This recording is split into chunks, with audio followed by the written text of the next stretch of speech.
to reassure you, my colleagues would certainly not consider me the national expert on anything. I'm just that idiot down the hall.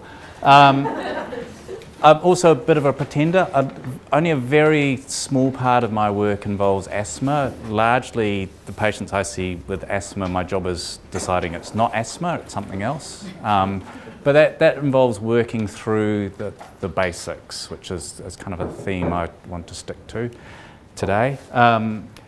I want to start by asking you all the question, which is, do you know how to look after asthma?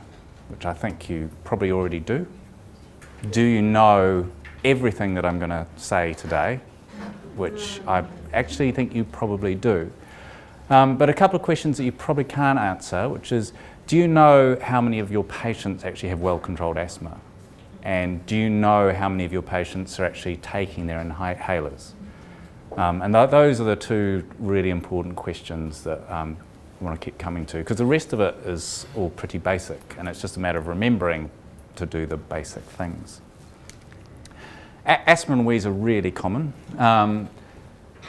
In surveys of children whose parents describe them as having current wheeze, it's about 20 to 28% of New Zealand children have current wheeze, and about 1 in 7 New Zealand children are on asthma inhalers, and nearly 500,000 New Zealanders are taking asthma medication.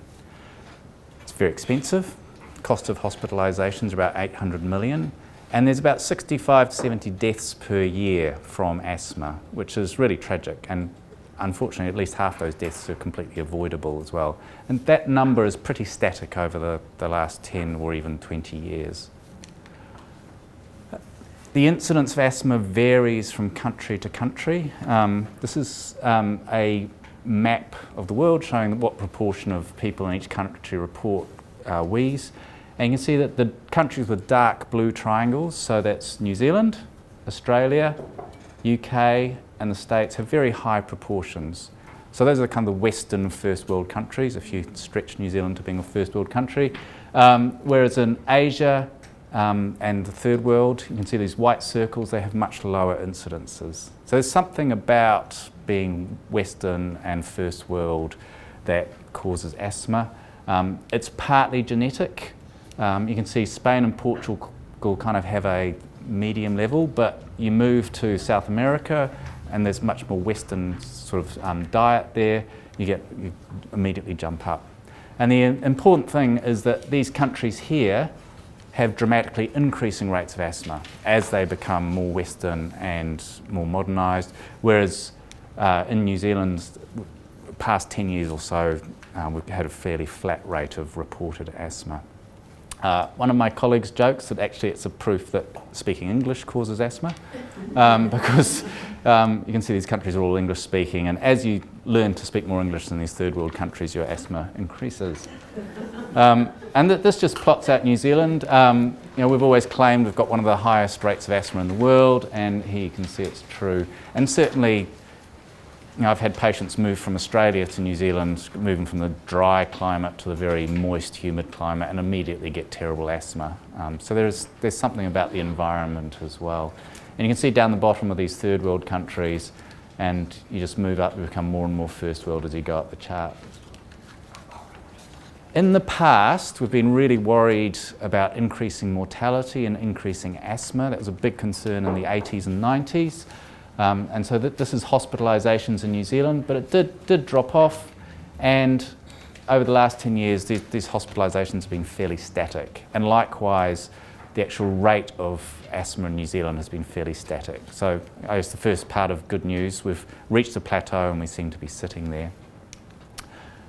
Unfortunately, the impact of asthma is not evenly spread, and it falls very unfairly on Maori and Pacific Islanders, who are at least 3 times as likely to be hospitalised as non-Maori and Pacific Island.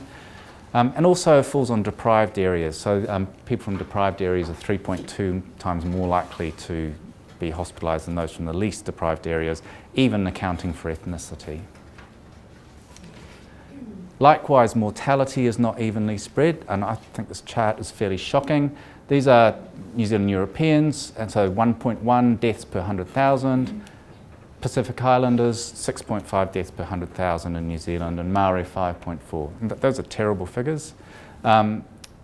Just to compare us with the US, this is the rate for deprived Americans. This is kind of the African American rate in the States for mortality. So their average is slightly lower than even the best average in New Zealand. So we could do better across the board, but we particularly need to start working in this area and start addressing some of these disparities. And despite the disparities in outcome, there's also disparities in treatment. So Sue Kringle has published, did a thesis in 2008, and some of her findings were that Maori and Pacific Island children seem to have more severe asthma, and that they were more likely to receive oral steroids and nebulizers. But despite that, they were less likely to be treated with preventers with inhaled corticosteroid than non-Maori and Pacific Island. The parents were less likely to report recalling having been taught about asthma after they've been to the doctor for asthma. And also Maori and Pacific Island families were less likely to be given an action plan for their asthma than non-Maori families. So in summary, and this is supposed to take 10 minutes and I've raced through it, asthma and wheeze are common. There are ethnic disparities in incidence and also based on deprivation, but also there's problems with treatment. And I think one of the things we really need to focus on is getting up to scratch with managing Maori and Pacific Island families. I was intending to go straight on to the next thing, but if anyone has any comments or questions about that first bit, got an extra 5 minutes.